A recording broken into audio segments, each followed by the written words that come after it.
Kayo po ba ay may ipinagdasal na problema na sana'y mawala na sana'y masolve na? Yung ipinagdasal nyo ng may pananampalataya na hindi kayo nag-alinlangan talaga, na ito'y ibibigay ng Diyos sa inyo dahil para ito sa kabutihan niyo at maging ng mga tao, lalo na yung mga mahalaga sa inyo. Malamang sa isipin ninyo na hindi dininig ng Diyos kailanman ang panalangin ninyo. May mga pinagdarasal tayong nandiyan na. Pero tandaan natin, ang Diyos ay Diyos. Tutuparin niya yung hinihintay nating resulta sa panahon niya, sa paraan niya, sapagkat may dahilan siya.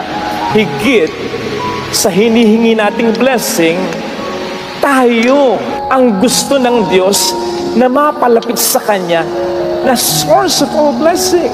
Kung minsan yung paghihintay, nakatutulong yon sa pagtibay ng ating pananampalataya, sapagkat yun ang mas mahalaga sa Diyos.